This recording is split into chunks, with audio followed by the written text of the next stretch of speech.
아멘. 안내의 일기라는 책이 있습니다. 안내라는 소녀가 2차 대전 때 썼던 일기장이죠. 웬만한 학생들 또 여러분들도 아마 알고 있을 겁니다.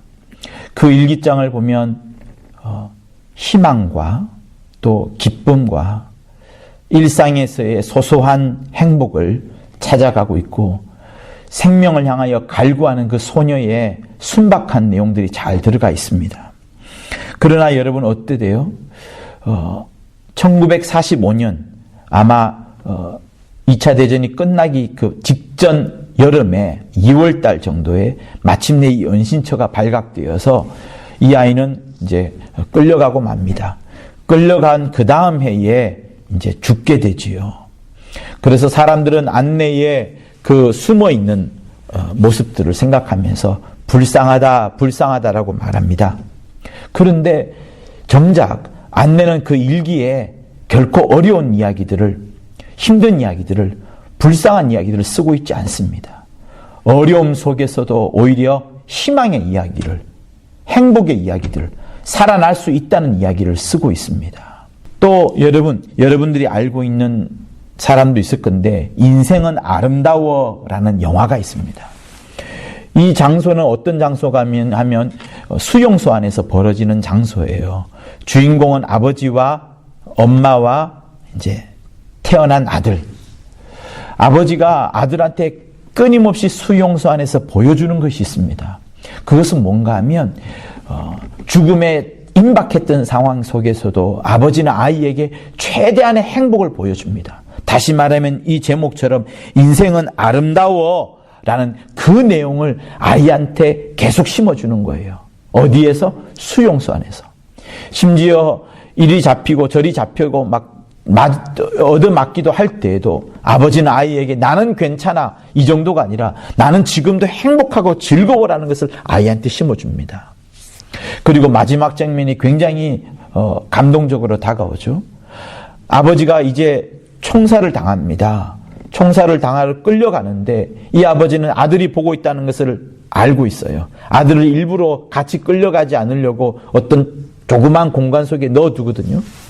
그 조그만 공간 속에서 꼬마아이가 눈만 딱 내밀고 아버지를 봅니다.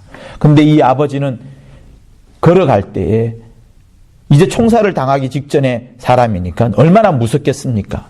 그런데 걷는 모습이 굉장히 팔을 빡빡 올리고요. 즐겁게 웃으면서 걸어갑니다. 왜? 자기 자식에게 인생은 아름답다는 것을 보여주려고. 삶은 즐거움과 행복이 가득하다는 것을 보여주려고. 끝까지 살아남으라는 그것을 심어주려고 아이에게 그렇게 밝은 모습, 어떻게 보면 유머로까지의 감각이 나타날 수 있는 그 모습을 보여줍니다. 저에게 무거운 웃음을 안겨줬어요. 왜 그런가 하면 지옥 같은 그 속에서도 끝까지 자기 자식에게 꿈과 희망을 주려 했던 아빠의 그 절박함들이 내 심령 속에서 막 가슴을 찌르듯이 막 넘어왔었거든요. 그래서 인생은 아름다운 영화를 저는 잊지 못할 것 같습니다. 그런데 제가 이 두 가지 이야기를 한 이유는 무엇인가 하면 성도 여러분, 우리는 코로나19로 인하여서 많은 어려움 속에 있습니다. 하나님이 우리를 왜 이렇게 인도하셨을까요? 왜 예배가 중단되는 것처럼 보이게끔 하고 성도들이 못 만나게끔 하는 것 같고 또 신천지 때문에 교회가 오히려 감염의 온상지인 것처럼 그런 분위기가 흘러가는 것처럼 왜 하나님은 이것을 허락하셨을까요? 저는 오늘 이 본문에서 하나의 힌트를 여러분들이 얻었으면 하는 겁니다. 무엇인가 하면 하나님께서는 이스라엘 백성들을 어려움 가운데 몰아넣으시면서 광야 같은 삶을 살게 하시면서 위경 속에 막 억압을 받는 그런 환경 속에서 하나님께서 원하시는 것은 무엇이었냐면 그들의 일생이 잘 되는 것이 아니라 오히려 그들이 여호와를 기억하도록 하나님을 기억하도록 하는 것이 하나님의 간절한 소원이었습니다. 왜? 여러분 하나님만 붙잡으면 사실은 모든 것이 능하게 됩니다.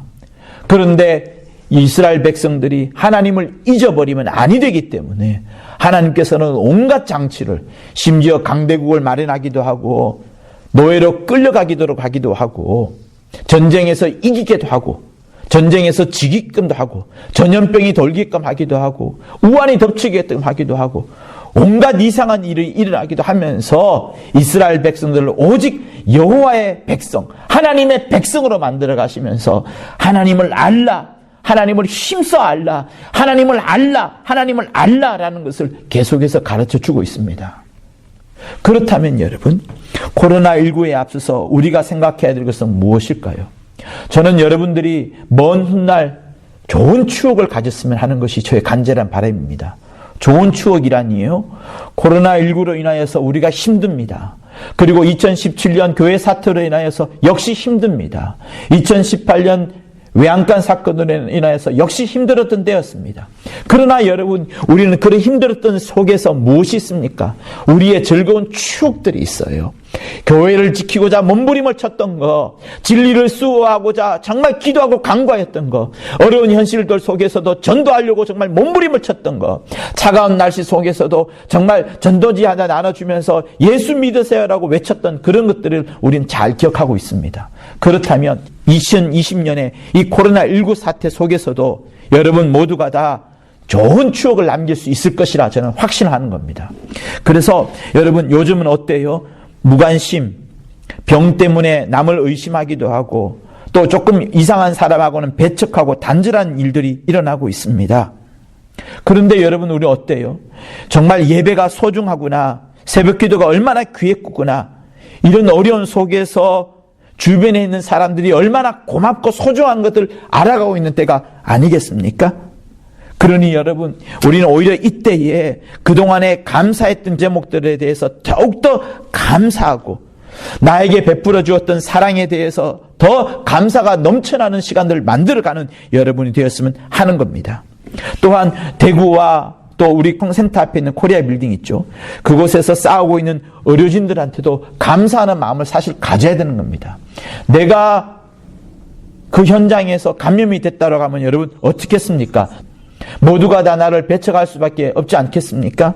그러니 여러분, 우리를 대신하여서 최전방에서 싸우고 있는 의료진들을 위해서도 우리 함께 기도를 해야 하는 겁니다. 감사하는 마음을 가져야 주어야 되는 거죠. 그리고 성도들, 우리 사랑하는 성도들에게도 부탁하고 싶은 것이 있습니다. 지역에 있는 사람들에게 감염의 피해를 우리는 입지 않게 하려고 온라인 예배를 하면서까지 성도들에게 오히려 스스로를 가정에서 예배하면서 기도하면서 기다리고 있습니다. 이것은 사실 굉장한 우리의 희생이면서 나라와 민족을 생각하는 우리의 귀한 마음들이에요. 그리고 이런 결정을 하게 된 우리 감독님의 애정을 여러분 생각하셔야 됩니다. 교회에 나오지 못하지만 어쨌든 목자로서 성도들에게 꼴을 먹여주려는 감독자의 애정을 여러분 기억하십시오. 저는 지난주에 이것을 기억하면서 정말 마음속에 큰 기쁨이 몰아왔었고 또 이번 주 주일날에 우리가 찬송을 부르면서 나를 받아주소서, 나를 받으시옵소서 할 때에 정말 우리의 연약한 우리들이지만 우리를 받아주시는 그 하나님의 큰 손길을 기억하면서 굉장히 그 찬양이 뜨겁게 저에게 다가왔었습니다. 성도 여러분, 여러분 삶에 있어서 소소한 것들을 찾아보세요. 그 속에서 하나님의 큰 기쁨이 있고 감사가 넘쳐 나올 겁니다. 여러분들의 심령 속에 오직 이 어려움 속에서도 하나님이 부어주시는 한량없는 은혜와 복이 충만한 감사거리가 넘쳐나는 여러분 되실 수 있을 것을 예수 이름으로 부탁을 드립니다. 나는 그저 집안에서 틀어 누워서 앉아있기만 해서 누워있기만 해서 하는 이것이 아니라 그렇게 어려울 때에 나는 말씀을 보았노라, 그렇게 어려울 때에 나는 찬양을 하였노라, 그렇게 어려울 때에 나는 베레 아카데미를 다 들었노라, 그렇게 어려울 때에 두 많은 사람들에게 두루두루 전화하고 연락하면서 성도들의 안위를 물었노라 라고 할 수 있을 정도로 이 어려움 속에서 여러분의 아름다운 추억거리, 아름다운 역사를 만들어가는 귀한 여러분이 되실 수 있을 것을 예수 이름으로 부탁을 드립니다. 그리하여서 모두가 다 여호와를 기억하라 하시는 것처럼 하나님을 기억하고 하나님을 기억하고 또 하나님을 기억하는 여러분 되실 것을 예수 이름으로 부탁을 드립니다. 할렐루야. 우리 예수 한번 하며 받은 말씀을 갖고 간절히 기도하도록 하시겠습니다.